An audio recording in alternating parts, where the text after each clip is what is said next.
여호수아 9장 1절부터 10절까지의 말씀 교독합니다. 1절 제가 먼저 읽습니다. 이 일 후에 요단 서쪽 산지와 평지와 레바논 앞 대해 연안에 있는 헷사람과 아모리 사람과 가나안 사람과 브릿 사람과 히윗 사람과 여붓 사람의 모든 왕들이 이 일을 듣고 모여서 일심으로 여호와와 이스라엘에 맞서서 싸우려 하더라. 여호수아와 이스라엘에 맞서서 싸우려 하더라. 기본 주민들이 여호수아가 여리고와 아이에 행한 일을 듣고 꾀를 내어 사신의 모양을 꾸미되 헤어진 전대와 헤어지고 찢어져서 기운 가죽 포도주 부대를 나귀에 싣고 그 발에는 낡아서 기운 신을 신고 낡은 옷을 입고 다 마르고 곰팡이가 난 떡을 준비하고 그들이 길갈 진영으로 가서 여호수아에게 이르러 그와 이스라엘 사람들에게 이르되 우리는 먼 나라에서 왔나이다. 이제 우리와 조약을 맺읍시다 하니 이스라엘 사람들이 히윗 사람에게 이르되 너희가 우리 가운데 거주하는 듯하니 우리가 어떻게 너희와 조약을 맺을 수 있으랴 하나 그들이 여호수아에게 이르되 우리는 당신의 종들이니이다 하매 여호수아가 그들에게 묻되 너희는 누구며 어디서 왔느냐 하니 그들이 여호수아에게 대답하되 종들은 당신의 하나님 여호와의 이름으로 말미암아 심히 먼 나라에서 왔사오니 이는 우리가 그의 소문과 그가 애굽에서 행하신 모든 일을 들으며 또 그가 요단 동쪽에 있는 아모리 사람의 두 왕들 곧 헤스본 왕 시온 왕 아스다롯에 있는 바산 왕 옥에게 행하신 모든 일을 들었음이니이다. 아멘. 여호수아 11번째 시간 기도와 새로운 역사 기도와 새로운 역사라는 제목으로 하나님의 말씀 전하겠습니다. 여호수아와 이스라엘 백성은 에발 산에서 다시 말씀으로 돌아가 영적인 재충전을 받았습니다. 그런데 그 산 밑에서는 가나안 연합군이 침공 준비를 하고 있었습니다. 여호수아 5장 1절에서 본문 1절과 비슷한 내용이 나오는데요. 거기서는 하나님께서 이스라엘로 하여금 요단강을 건너게 하셨다는 소식을 듣고 그들의 마음이 녹았고 정신을 잃었습니다. 하지만 지금 그들은 여리고와 아이를 무너뜨린 이스라엘을 두려워하는 기색이 없습니다. 그들이 이스라엘을 공격하기 위해 힘을 합쳤기 때문입니다. 그리고 이스라엘이 아이성과의 첫 번째 전투에서 패배한 것을 목격한 것도 또 하나의 이유일 것입니다. 이스라엘에게 빈틈이 있다는 것을 발견하고 승산이 있다라고 생각한 것이죠. 하나님의 자녀들이 성령 충만하여 하나님 뜻대로 살려고 하면 마귀의 세력들이 더욱 강하게 공격해 옵니다. 우리가 가만히 있으면 마귀도 내버려 둡니다. 하지만 우리가 기도하고 말씀을 연구하고 열심히 하나님 나라를 위해서 일하려고 하면 마귀의 세력들도 더 연합을 해서 우리를 공격하려고 하는 것을 알 수가 있습니다. 그래서 하나님의 은혜를 받고 나면 현실에서 큰 도전에 부딪힐 것에 대해서 미리 준비를 해야 합니다. 넋놓고 있다가는 그냥 당합니다. 우선 믿는 사람들이 하나로 뭉쳐야 합니다. 교회와 가정이 복음으로 하나가 되어 기도로 연합해야 합니다. 그러면 넉넉히 이길 수 있습니다. 또 하나는 죄를 다스려야 합니다. 아간의 탐심과 거짓이 없었다면 여리고의 승리에 이어 아이에서도 승전보를 울렸을 것입니다. 그러나 죄는 오히려 적들을 뭉치게 만들었습니다. 신명기 28장에서 하나님께서는 하나님의 말씀에 불순종할 때 패배를 맛보게 될 것이라고 미리 말씀해 주셨습니다. 15절과 25절입니다. 내가 만일 내 하나님 여호와의 말씀을 순종하지 아니하여 내가 오늘 내게 명령하는 그의 모든 명령과 규례를 지켜 행하지 아니하면 이 모든 저주가 내게 임하며 내게 이를 것이니 여호와께서 내 적군 앞에서 너를 패하게 하시리니 내가 그들을 치러 한 길로 나가서 그들 앞에서 7길로 도망할 것이며 내가 또 땅의 모든 나라 중에 흩어지고 사실 나중에 보면 바벨론 포로로 잡혀가는 것도 이 말씀이 이루어지게 되는 것이 하지만 우선 바로 가나안 땅에서 여리고성 이후에 아이성에서 실패했을 때 그것이 이 말씀대로 된 것입니다. 그런데 하나님은 그것보다 먼저 순종하는 자에게 축복을 선포하셨습니다. 신명기 28장 1절입니다. 시작. 내가 내 하나님 여호와의 말씀을 삼가 듣고 내가 오늘 네게 명령하는 그의 모든 명령을 지켜 행하면 내 하나님 여호와께서 너를 세계의 모든 민족 위에 뛰어나게 하실 것이다. 아멘이죠. 아멘이 절로 나옵니다. 하나님 말씀대로 순종하면 복을 받고 불순종하면 저주를 받습니다. 이것이 신명기를 통한 하나님의 말씀입니다. 죄를 다스리고 말씀에 순종하면 이 땅에서도 복을 받습니다. 출애굽기와 여호수아를 우리 요즘 이제 계속 새벽과 주일에 보고 있는데요. 하나님께서는 하나님의 인도하심을 받은 이스라엘에게 젖과 꿀이 흐르는 땅을 주시겠다라고 약속하셨습니다. 그리고 그것을 이루어 주셨습니다. 노예였던 이스라엘 백성은 그 땅을 소유하고 부유하게 되었습니다. 요즘 땅값이 얼마나 비쌉니까? 이게 성경의 내용입니다. 성경에서 성실하고 부지런하게 노력하여 부유해지는 것은 긍정적으로 평가합니다. 그 부유함을 가난한 자에게 또 소외된 이웃에게 나누어 주면 하나님께서 또한 복을 주신다고 약속하셨습니다. 그러나 반대의 경우도 있습니다. 부유함은 우리를 유혹하여 하나님으로부터 멀어지게 할 수 있습니다. 예를 들면 돈을 벌기 위해 주일에 예배를 드리지 않고 점점 더 하나님과 거리를 두게 만듭니다. 그래서 예수님은 하나님과 돈을 겸하여 섬길 수 없다라고 말씀하셨습니다. 그리고 부자가 하나님 나라에 들어가는 것이 낙타가 바늘귀에 들어가는 것보다 더 어렵다라는 말씀을 주셨습니다. 우리는 정직하고 성실하게 부자가 되어 가난하고 어려운 이웃을 돕고 계속해서 하나님의 복을 받아 나누기를 소망합니다. 아멘. 크게 나올 줄 알았는데. 깨끗하고 정직하며 나누고 베푸는 부자가 되시기 바랍니다. 옆 사람 축복해 주시기 바랍니다. 깨끗하고 정직하며 나누고 베푸는 부자가 되시기 바랍니다.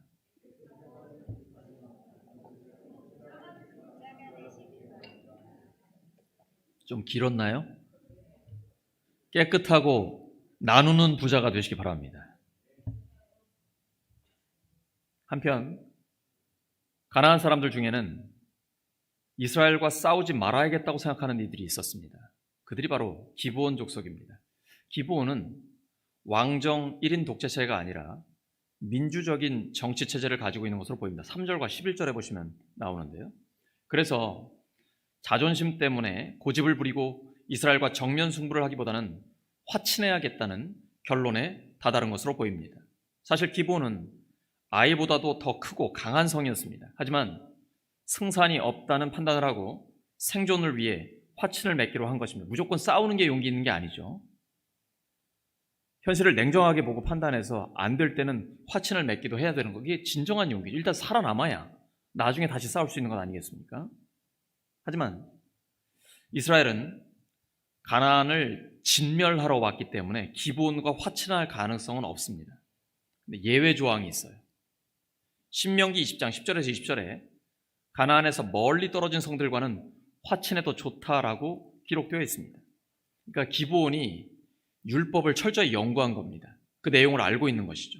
기브온은 이스라엘 백성들이 머물고 있는 길갈에서 아주 가까운 곳에 있었기 때문에 여기에 해당되지 않습니다. 당연히 진멸의 대상입니다. 그래서 그들은 멀리서 온 것처럼 위장하고 탤런트 뺨치는 연기력을 발휘합니다.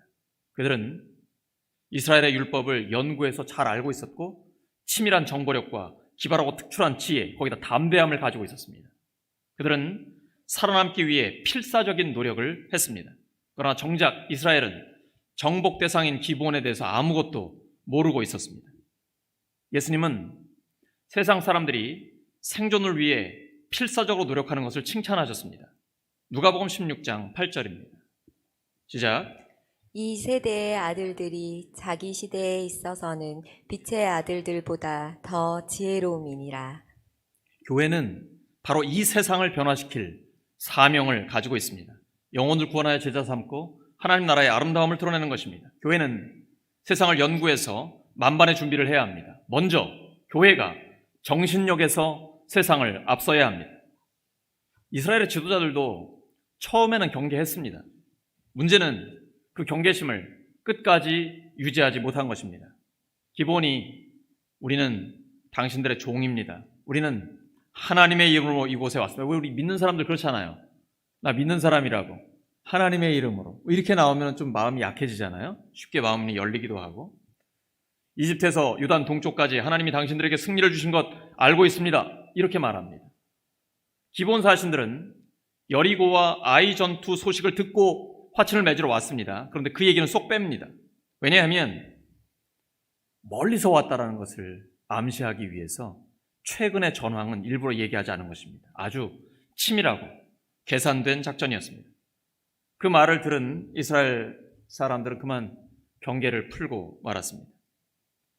기본 사람들 보면서 우리가 조심해야 할 유형의 사람들이 있습니다. 이스라엘 사람들에게 기본 사람들이 이러죠. 우리는 당신들의 종입니다. 종이 되기 위해서 왔습니다. 이렇게 우리 앞에서 자신을 너무 비굴하게 낮추는 사람 조심해야 됩니다. 반대로 나를 너무 지나치게 칭찬하는 사람도 주의해야 합니다. 아부하는 사람들 말입니다. 말을 굉장히 논리정연하고 매끄럽게 하는 사람 조심하십시오. 하나님의 이름을 함부로 파는 사람도 주의해야 합니다. 그럼 어떤 사람 믿어야 될까요? 하나님 분별력 주십니다. 그런데 이스라엘 지도자들은 왜 이렇게 쉽게 속았을까요? 저는 그 원인이 인간적인 외로움과 불안감에 있을 것이라고 생각합니다. 이집트에서 노예 생활 430년, 광야 생활 40년, 가나안 땅에 들어와서 계속 전쟁 치르면서 그 어느 민족에게도 좋은 대우를 받아본 적이 없어요. 이집트에서 노예로 있을 때는 짐승처럼 취급받았습니다. 광야에서는 아말렉이 뒤처져 있는 사람들 습격했습니다. 가나안에 들어서는 매일이 전쟁의 연속, 너무나 피곤하고 힘든 삶이었습니다. 그런데 갑자기 종이 되겠다고 굽신거리며 찾아온 사람들이 있었습니다. 게다가 먼 곳에서 왔다고 하니까 진멸의 대상도 아닙니다. 아주 불쌍해 보이고. 여기서 이스라엘 긴장이 확 풀려버립니다. 그들은 외롭고 힘들어서 잡지 말아야 할 손을 잡았습니다. 우리도 지금 당장의 어려움 때문에 잡지 말아야 할 손을 잡게 되면 나중에 혹독한 대가를 치르게 되는 경우가 많습니다. 하나님의 사람들도 세상을 살다 보면 외롭고 힘들 때가 있습니다. 사실 목사도 혼자 있을 때가 많아서 그런 걸 느낄 때가 있거든요.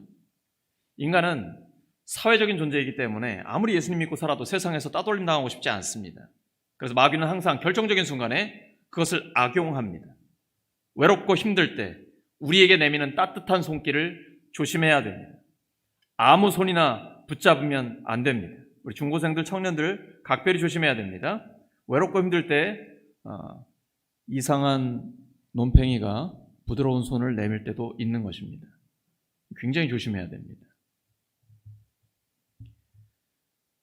그러한 손을 잡게 되면 기본의 손을 너무 쉽게 잡았던 이스라엘처럼 나중에 땅을 치며 후회하게 됩니다. 외로워도 슬퍼도 주님 손만 잡아야 합니다. 그래서 새벽 기도가 참 좋습니다. 113 기도운동으로 외로움을 이기시기 바랍니다. 예수님 제대로 믿으면 세상에서 외롭습니다. 하지만 주 앞에 기도할 때 하나님이 우리의 힘이 되십니다. 옆 사람 축복해 주시기 바랍니다. 113 기도운동으로 외로움을 이기시기 바랍니다.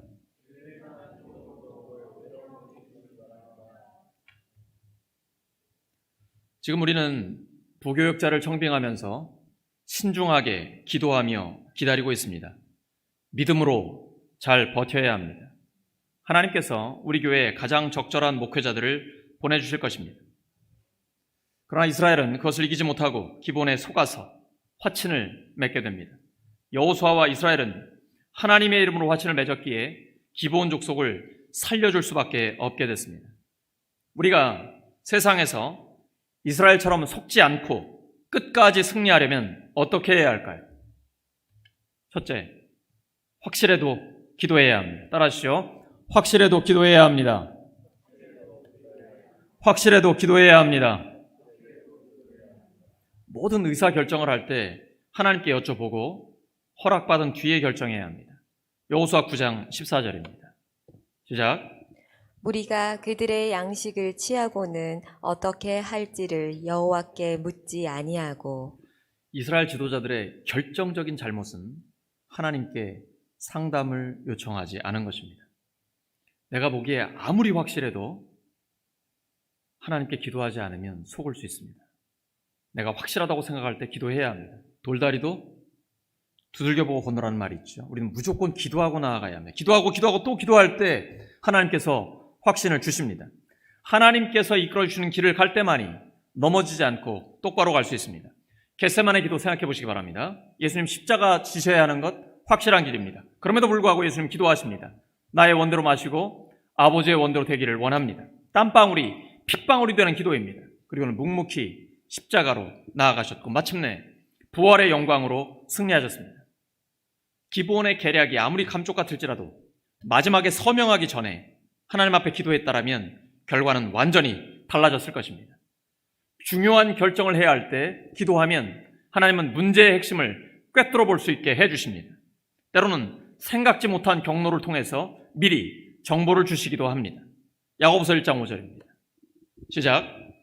너희 중에 누구든지 지혜가 부족하거든 모든 사람에게 후히 주시고 꾸짖지 아니하시는 하나님께 구하라. 그리하면 주시리라. 구하면 하나님이 지혜를 주십니다. 안 구하면 안 주십니다. 내가 인간적인 지혜와 경험으로 판단하다가 돌이킬 수 없는 잘못된 결정을 할 수 있습니다. 여호수아와 지도자들은 최종 결정을 내리기 전에 기도하지 않았습니다. 그래서 사태를 바로잡을 수 있는 마지막 기회를 날려버린 것입니다.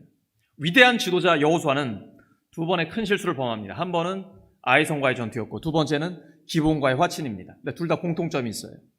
기도하지 않았고 말씀을 듣지 않았습니다. 첫 번째는 여리고에서 승리한 뒤에 자만심이 있었습니다. 두 번째는 눈에 보이는 정황과 물증이 너무 그럴듯해 보였습니다. 실패하기 가장 좋은 때는 성공 직후입니다. 자만과 방심은 우리의 신앙생활에서 가장 큰 적입니다. 선줄로 생각하는 자 넘어질까 조심하라. 인간적인 준비가 아무리 완벽해도 기도하지 않으면 속을 수 있습니다. 마귀는 우리가 기도하지 않는 빈틈을 정확하게 치고 들어옵니다. 기도하면 하나님께서 우리의 약점을 보완해 주십니다. 그리고 상대의 강점을 무너뜨려 주십니다. 이스라엘도 나름대로 열심히 연구하고 노력했습니다. 하지만 열심히 한다고 다 되는 거 아닙니다. 이스라엘은 기본 전략의 핵심을 놓치고 있습니다. 우리도 정말 열심히 살고 있지 않습니까? 그럼에도 불구하고 불확실한 미래로 잘못된 결정을 내리고 마는 경우가 있습니다. 왜냐하면 승패를 가르는 결정적인 요점을 모르기 때문입니다. 기도하지 않고 결정하면 낭패를 보게 됩니다. 미래는 불확실하고 결정은 해야 합니다. 어떻게 해야 될까요? 기도해야 합니다. 그러면 하나님께서 인도해 주십니다. 정확한 때에 꼭 필요한 말씀을 주십니다. 예레미야 33장 3절입니다. 시작. 너는 내게 부르짖으라. 내가 내게 응답하겠고 내가 알지 못하는 크고 은밀한 일을 내게 보이리라. 제가 정말 좋아하는 말씀인데요. 너는 내게 부르짖으라. 내가 내게 응답하겠고 내가 알지 못하는 크고 은밀한 일을 너에게 보이리라. 우리는 모릅니다. 하나님의 크고 은밀한 일. 미래에 하나님이 어떤 계획을 갖고 계시고 우리를 인도하실지 우리는 몰라요. 근데 기도하면 하나님이 가르쳐 주십니다. 우리 마귀의 계략도 잘 모르지요. 우리보다 훨씬 뛰어난 상대의 그 속내 알지 못합니다. 하지만 우리가 기도할 때 하나님께서 크고 은밀한 일을 우리에게 보여주십니다. 기도하면 하나님이 직접 역사하십니다. 현실이 답답하고 미래가 불안하십니까? 그렇다면 결사적으로 기도하시기 바랍니다. 하나님은 반드시 응답하십니다. 기도밖에 없습니다. 기도 외에는 이런 유가 나갈 수 없습니다. 우리의 한계를 넘어서는 힘 오직 기도밖에 없습니다. 기도하면 우둔한 자가 총명한 자가 됩니다. 안개 같은 미래가 활짝 열립니다. 인생의 크고 작은 중요한 결정을 앞두고 기도 응답을 받아서 하나님의 인도하심을 받으시기를 예수 그리스도 이름으로 축원합니다. 둘째, 서두르지 말아야 합니다. 따라하시죠. 서두르지 말아야 합니다. 지도자의 가장 중요한 자질 중에 하나가 신중함입니다. 성격 급한 저에게 주시는 하나님의 말씀입니다. 신중함은 정말 우리에게는 너무나 소중한 미덕입니다. 서두르다가 중요한 결정을 잘못하게 되면 지도력의 권위가 흔들리기 시작합니다. 화친을 맺고 사흘이 지나자 기브온의 거짓말이 드러나고 말았습니다. 이스라엘 백성들이 확인하려고 길을 떠났는데 겨우 사흘 만에 기브온 성을 만나게 됩니다. 이스라엘 지도자들은 어이가 없었을 것입니다. 너무 쉽게 속았기 때문입니다. 사실 마귀의 속임수가 그렇습니다. 그렇게 심오하고 어렵지 않습니다. 성경에 다 나와 있습니다. 마귀는 하나님의 손 안에 있습니다. 우리가 성경의 방법대로 하나님이 주신 지혜대로만 경계하면 속지 않을 수 있습니다. 하지만 방심하면 넘어집니다. 기도하지 않고 서두르면 뻔히 눈뜨고 당하게 됩니다. 이스라엘 백성들은 이스라엘 지도자들의 잘못된 결정에 대해서 원망했습니다. 이건 타당한 것입니다. 왜냐하면 지도자들이 잘못했기 때문이죠. 마땅히 진멸해야 할 성을 그렇게 하지 못하게 된 것입니다. 그러면 백성들이 화가 나게 됩니다. 영적인 권위는 떨어지게 되죠. 기브온과의 화치는 너무나 큰 아픔을 이스라엘에게 안겨주었습니다. 그런데 그건 이미 엎질러진 물입니다. 주워 담을 수 없어요. 여호수아는 이제 그 사태를 수습해야 합니다. 비록 속아서 화친을 맺었지만 그 약속 깰 수 없습니다. 오늘날의 상황이라면 거짓으로 계약을 맺었기 때문에 그 계약은 무효가 될 수 있겠죠. 하지만 그때는 다릅니다. 하나님의 이름으로 맹세를 했기 때문에 이건 자기들이 화친 맺은 것 반드시 지켜야 됩니다. 이후에 사울 왕이 약속 어기고 기브온 백성을 학살했을 때 그 땅에 3년간 기근이 들었습니다. 사무엘하 21장 1절입니다. 시작. 다윗의 시대에 해를 거듭하여 3년 기근이 있었으므로 다윗이 여호와 앞에 간구하매 여호와께서 이르시되 이는 사울과 피를 흘린 그의 집으로 말미암음이니 그가 기브온 사람을 죽였음이니라 하시니라. 그래서 하나님의 사람들은 약속을 할 때 조심해야 합니다. 하나님은 약속을 반드시 지키시기 때문에 하나님의 사람도 그래야 합니다. 늦어지더라도 반드시 지켜야 합니다. 이사야 55장 11절입니다. 내 입에서 나가는 말도 이와 같이 헛되어 헛되이 내게로 되돌아오지 아니하고 나의 기뻐하는 뜻을 이루며 내가 보낸 일에 형통함이니라. 하나님의 말씀은 떨어지면 반드시 이루어집니다. 하나님의 백성은 자기 말에 책임을 져야 합니다. 이스라엘의 지도자들은 약속대로 기브온을 살려주었습니다. 하지만 그대로 방치했다가는 기브온의 우상 숭배가 그대로 이스라엘에게 오염될 수 있습니다. 그래서 특단의 조치를 취합니다. 여호수아 9장 21절에 보시면 그들을 민족 전체를 위해서 나무를 패며 물을 깃는 자가 되게 합니다. 여호수아는 여기서 한 걸음 더 나아갑니다. 여호수아 9장 23절입니다. 시작. 그러므로 너희가 저주를 받나니 너희가 대를 이어 종이 되어 다 내 하나님의 집을 위하여 나무를 패며 물을 깃는 자가 되리라 하니. 이스라엘 국민들을 위한 종을 넘어서 하나님의 집에서 하나님께 제사 예배 드리는데 종이 되게끔 그렇게 만들어 놓습니다. 왜 그럴까요? 비록 종이라서 억지로 거기에 와 있지만 제사장들을 만나고 제사 드리러 예배 드리러 온 사람들을 만나면서 하나님의 말씀을 듣게 되고 기도를 배우게 되겠죠. 자연스럽게 시간이 흐르면서 말입니다. 그러니까 그들이 우리를 오염시키기 전에 우리가 그들을 거룩하게 만든다. 선제 공격하겠다라는 이야기입니다. 이게 우리 삶도 마찬가지죠. 우리가 잘못을 저질러 가지고 돌이킬 수 없을 때 있잖아요. 그때는 차선책으로 수습을 해야 됩니다. 그들에게 우리가 오염되기 전에 먼저 하나님의 말씀으로 또 성령의 능력으로 기도하면서 그들을 먼저 구원하는 것이죠.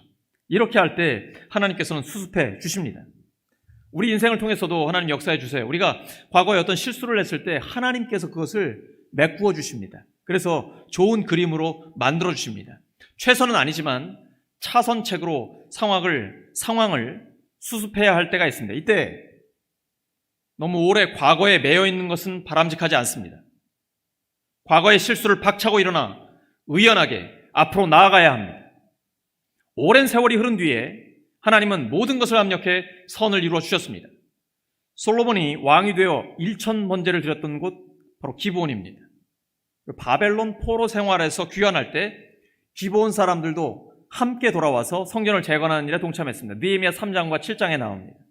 기브온 사람들은 살아남기 위해 거짓말을 했고 마지못해 하나님의 집에서 종으로 살았지만 점점 더 변화돼서 진정한 하나님의 백성이 된 것입니다. 그래서 교회에는 억지로라도 나와야 합니다. 어떻게든 교회에 나오게 해서 예배를 드리고 말씀을 듣게 해야 됩니다. 그러면 하나님께서 변화시켜 주십니다. 그것이 하나님의 반전입니다. 따라하시죠. 하나님의 반전. 하나님의 반전. 성경은 드라마입니다. 반전의 반전을 거듭합니다. 끝날 때까지 끝난 거 아닙니다. 거짓말을 한 기브온도 잘못했고 기도 안 하고 잘못된 결정을 한 이스라엘도 잘못했습니다. 그대로 두면 둘 다 실패로 끝날 것입니다. 하지만 하나님은 둘 다에게 회복의 은혜를, 기회를 주셨습니다.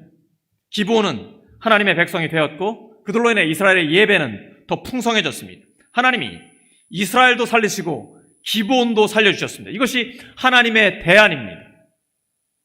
이집트에 있으면 노예로 있습니다.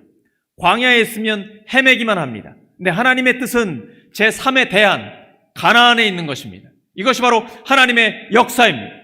이와 같이 하나님께서 우리의 잘못으로 망가진 인생도 다시 고쳐주십니다. 외로워서 잡지 말아야 할 손을 잡아서 인생이 망가졌습니까? 기도하지 않고 경솔하게 결정해서 큰 낭패를 당했습니까? 절망하지 마시기 바랍니다.